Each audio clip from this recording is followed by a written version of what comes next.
Hi guys, welcome back to class of learning. You are with Rahul Sharma, your friend and guide in this class, all about how we should prepare for MEG 03. That is none other than the British novel. यार इस paper को कैसे prepare करना, और अगर बात की जाए sir preparation tip for February 2021, yes 2021, hope this year definitely will come with a good ways for all of us. तो यहाँ पे कॉन्सेप्ट लेगा था, मैंने कहा सर ये 2021 में जो पेपर होना है आपका, जो कि पहले प्लान था कि दिसंबर 2020 होना था, इसको पोस्टपोन किया गया, तो क्या एग्जाम पैटर्न बदलने वाला है, दिमाग में कई सारी चीज़ें आ रही है। तो इस क्लास में हम क्या क्या डिस्कस करेंगे, हम बात करेंगे एग्जाम पैटर्न की, कैसा होगा एग्जाम, आपको क्या क्या प्रिपेयर करना है, किन बेसिस को क्लियर करना है कि यार ये है एग्जाम पैटर्न। देन सर कौन से नॉवल हमें लेके चलने हैं जो कंफर्म है कि जिनका क्वेश्चन पेपर में मिलेगा। Yes, in this particular video I am going to tell you कि यार ये वाले नॉवल हैं, ये आपको ऑन टिप कर लेने। And then come up to the writing style. Sir how going to write now these answers, मतलब इन आंसर्स को कैसे लिखना है ताकि मैक्स नो लिख पाए। And the most important thing, how to get 70+ in British novel. अच्छा यार, 2-3 चीज़ हो गई, 4 चीज़ें मैंने बताई, यहाँ पे हम डिस्कस करने वाले हैं। इन चारों को अगर आपने फॉलो अप करना है तो पहला ही काम करना है, चैनल पे फर्स्ट टाइम है और do subscribe the channel so that you can access all the videos.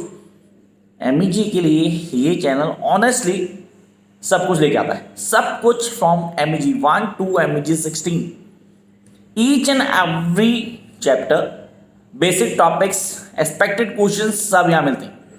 फिलहाल टाइम नहीं खराब करते, हम सीधा पॉइंट पे आते हैं कि कौन से नॉवल हमें करने हैं। सबसे पहले हम बात करते हैं वो नॉवल जो हमें चूज करने हैं फॉर February 2021। यार कौन से नॉवल करने हैं, मतलब मैं किसको लेके चलूँ। मेरे दिमाग में सबसे पहला था Tom Jones. The very first thing जो मेरे दिमाग में आती है वो है टॉम जॉन्स।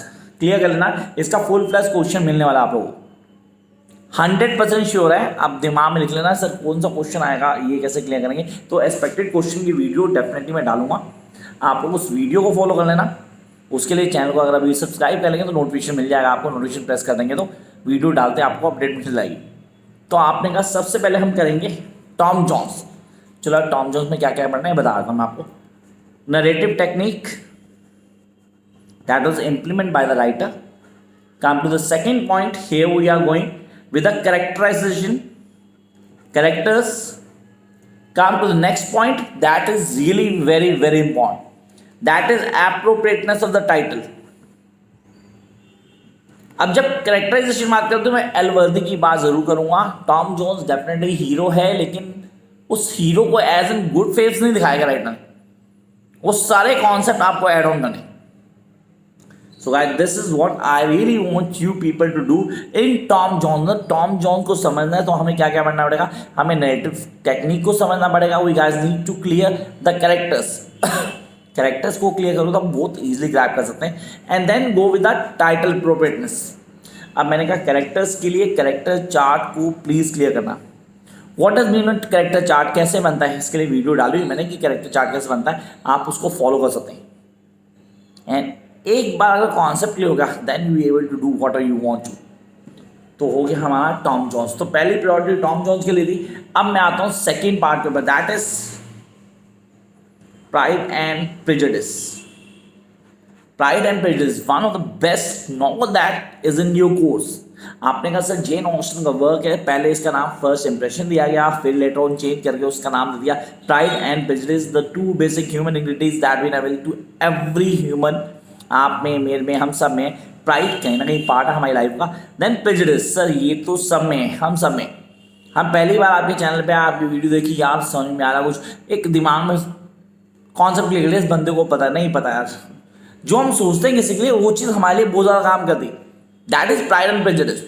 आपको इसको डिटेल में समझना है, वीडियो को देखेंगे, कॉन्सेप्ट को फॉलो करेंगे। एंड दोस्त हु आर हैविंग नोट्स, ये जिनके पास नोट्स हैं कोई प्रॉब्लम नहीं है, वीडियोस आप यहाँ से लेते हैं, नोट्स वहाँ से लेते हैं, आप पूरा का पूरा क्रैक करते हैं, पेपर को बहुत इजी 70-80 मार्क्स में पास कर लेते हैं। अब नोट्स के लिए सर अवेलेबिलिटी क्या होती है, नोट्स कैसे देते हैं, क्या नोट्स देने का बेनिफिट होता है, तो यार कमेंट बॉक्स में जाओ, स्टूडेंट जिन्होंने नोट्स लिए हुए हैं उनके नंबर्स क्या हैं वो भी डालते हैं, आप उसको फॉलो कर सकते हैं। नोट्स देना हो तो प्लीज़ प्रोसेस को फॉलो करेंगे, मेरा व्हाट्सअप नंबर नीचे दिया हुआ है, आप वहाँ पर व्हाट्सअप करेंगे, फॉर नहीं, व्हाट्सअप करेंगे and follow the procedure. Notes are not free guys. तो दो गए हमारे पास. Number 1 Tom Jones and other one Pride and Prejudice. Pride and Prejudice में सबसे पहले character charts, then number 2 themes. Sir character chart हो गया, थीम्स हो गया, नरेटिव टेक्निक जेन ऑस्टन ने यूज किए, मेक श्योर कि आप ऑन टिप करेंगे. And the most important thing appropriateness of the title. देखो दो नॉवल किए, दोनों मैंने क्वेश्चन डाल दिया था. एप्रोप्रिएटनेस ऑफ द टाइटल ये हमें बहुत अच्छे से बताना चाहिए, मतलब how I am going to get उसके कॉन्सेप्ट क्योंकि किन चीज़ों को क्लियर करना है. तो फर्स्ट 2 बात की टॉम जोन्स, सेकंड बात की प्राइड एंड प्रेजुडिस की. Come to the third point. अब आता हूँ थर्ड पॉइंट के ऊपर, डेफिनेटली इंपॉर्टेंट है. अब मैंने कहा सर थर्ड पॉइंट कौन सा है? Wuthering Heights. Yes the Wuthering Heights. अब मैंने कहा वुदरिंग हाइट्स को क्लियर करना है, उसकी राइटिंग को क्लियर करना है. सर यहाँ पे नरेटिव टेक्निक अगर बोलूँगा तो वुदरिंग हाइट्स में सबसे इंपॉर्टेंट है. क्यों? टेनेंट राइटर होता है सर, वो लेडी नहीं सर, वो जो वहाँ टेनेंट था उसने लिखा था पूरी स्टोरी को. सर मैं इसको कैरेक्टर चार्ट दिमाग में आता, मतलब हेल्थ क्लिफ की बात करता मैं, हाँ हेल्थ क्लिफ की बात करता हूँ, उसको क्लियर करना जरूरी है. सर कैथी या कैथरीन की बात करें, लिटगेट की बात करूँ, थ्रेशोल्ड की बात करूँ, या सर ये सारे कॉन्सेप्ट दिमाग में होने चाहिए. मतलब how I am going to the master of this, किन कॉन्सेप्ट को फॉलो करना, कौन कौन सी चीज़ें दिमाग में आती हैं, ये सारी चीज़ें यहाँ आपको ऑन टिप होनी चाहिए. तो आपने कहा वुदरिंग हाइट्स. आई होप मैं ज़्यादा तेज नहीं चल रहा, कई स्टूडेंट बोलते सर आप बहुत जल्दी बोल जाते हैं. मैं थोड़ा धीरे कोशिश कर रहा हूँ कि जितना धीरे हो पाए आप लोग आराम से समझ पाएँ. तो वुदरिंग हाइट्स में आप सबसे पहले करेंगे किसको? नरेटिव टेक्निक को. आई होप आप लोग लिख रहे हैं क्योंकि आज मैं बोर्ड का यूज़ नहीं कर रहा. Yes I am not in mood to use a board. अच्छा कई स्टूडेंट कहते हैं सर बोर्ड का यूज़ करो, कई कहते हैं सर बोर्ड यूज़ मत करो. हम पूरा क्लियर करेंगे, टेंटेटिवली समझ पाएंगे. तो eye contact number 2 characters, number 3 title appropriateness, number 4 the most important thing. Sir narrative technique कर चुके हैं, करेक्टराइजेशन कर चुके हैं, टाइटल एप्रोप्रिएटनेस कर चुके हैं, and that is something very important, the themes in this story. तो यार 3 हो गए नॉवल हमारे, और तीनों में ही सबसे इंपॉर्टेंट चीज़ हमें जो याद रखनी है वो है वुदरिंग हाइट्स, क्योंकि इसमें से नरेटिव टेक्निक वाला क्वेश्चन कंफर्म आता है. चांसेस होते हैं, मतलब मैं कैसे करूं, क्या करूं, किन चीज़ छोड़ दूं, किन को पकड़ूं, दिमाग में रखना होता है. Come to the fourth point, that is great expectations. So the story of Pip, great expectation. ये मेरा हीरो है, सीरियसली मेरा हीरो है. क्यों? मैंने कब पढ़ा था Great Expectation? When I was doing my graduation, या when I was doing actually when I was in 8th class. Great Expectation was in our course. अच्छा आपने कहा ग्रेट एक्सपेक्टेशन को क्लियर करना जरूरी है. And guys when you read these novels, make sure that you do a thing that is a role play. Try to play these characters. अगर आप इन कैरेक्टर्स को जीना शुरू करते हैं, then you be able to learn these novels बिना किसी मेहनत के. रोल प्ले करने, कैरेक्टर्स को जी लेना है. And I promise that when you live this character, मतलब कैरेक्टर को जीते ना आप, तो आपको हर चीज बहुत इजीली क्लियर होगी. And those who don't have the background of English literature, तो यार मैं आपको बताता हूँ लिटरेचर को समझने के लिए उसको जीना जरूरी है. This is something very important that every student go through by this. आप लिटरेचर को पढ़ते हैं, लिटरेचर क्या है, लिटरेचर के कॉन्सेप्ट क्या है, किन चीज़ों को समझना है, वो सारी चीज़ें यहाँ से गो थ्रू करनी है आपको.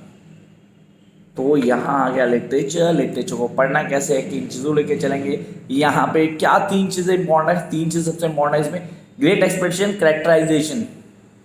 कैरेक्टर चाहे वो पिप है, चाहे जो है, चाहे वो एस्टला है, इनके कैरेक्टर्स को आपको ऑन टिप कर लेना है. And then you guys need to go with a character chart.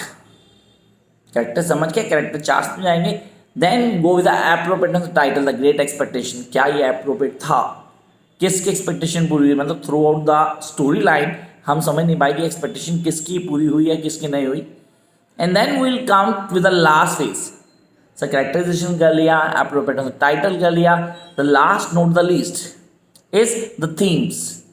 The themes in this particular story line, ये आपको ऑन टिप होनी चाहिए. तो आपने देखा यार हमने कर लिए 4, that is Tom Jones, number 2 pride and prejudice, number 3 Wuthering Heights, and then great expectation. तो 4 के 4 हमें क्लियर हो गए, चारों समझ भी आए. Come up to the 5th. Sir fifth की बात करूँ तो मेरे दिमाग में अब यहाँ डाउट आता है, whether I go for middle March और heart of darkness.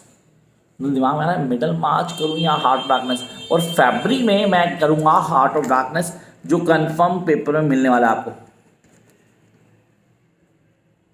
Heart of darkness, character sketch of curds, मान लो नरेटिव टेक्निक, नरेटर वही था, हाईलाइट उसने किया, हर चीज़ को बताया, तो वो आपको ऑन टिप होना चाहिए।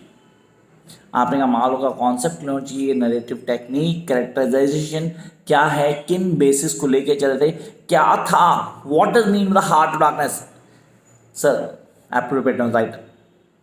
तो come out to the fifth one, that is the heart of darkness. Now I'll jump to the seventh one, that is a portrait of the artist as a young man. Yes, here I'm going to use that particular character. उस character को जीना मुझे, मैं उस character को कैसे जीऊँ, he is the one. मतलब अगर आप उसको रोल प्ले करते हैं then you love this character.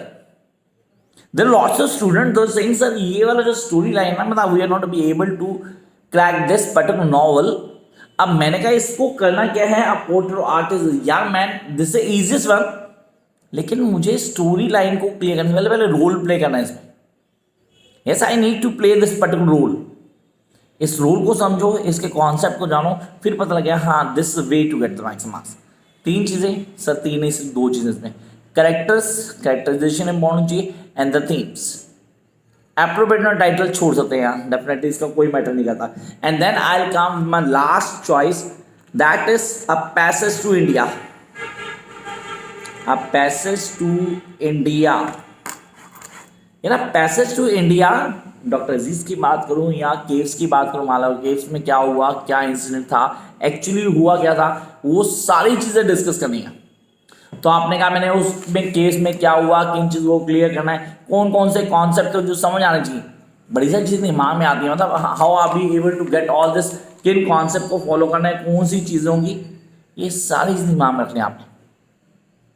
तो ये हो गए फर्स्ट सेमेस्टर 7 वो प्लेस जो आपको ऑन टिप होनी चाहिए।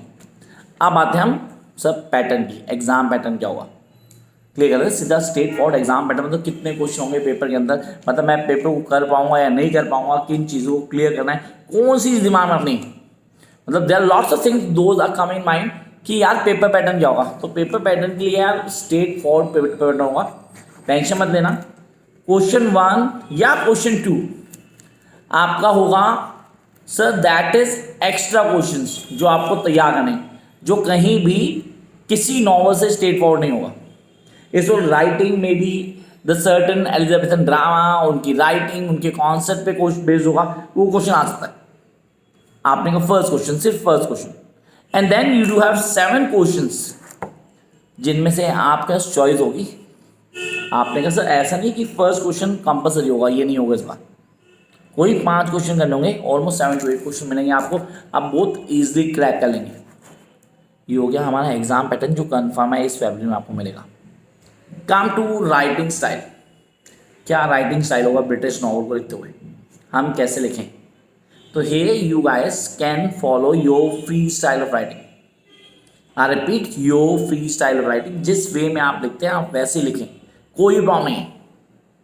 सीरियसली किसी तरह की कोई भी प्रॉब्लम नहीं होगी, जैसे आप लिख रहे हो फ्री फ्लो में लिखो, लेकिन make sure that you are going to add certain quotes, कई कोटेशन डाल दो आंसर में। ये एक पॉजिटिव सिनेरियो क्रिएट करते हैं दिमाग में कि टीचर को लगता है यार हाँ इस बच्चे ने डेफिनेटली टेस्ट को पढ़ा है, और जब आपने टेस्ट को पढ़ा और टीचर को लगता है कि इसने टेस्ट को रीड किया हुआ है तो आपको एक एक्स्ट्रा मिलता है। ये सारी चीज़ें मैंने नोट्स में आंसर में दी हुई है, जो एक्सपेक्टेड क्वेश्चन होगा आंसर नोट्स में उसमें आपको मिलेगा। For more, you guys just need to like, share and subscribe.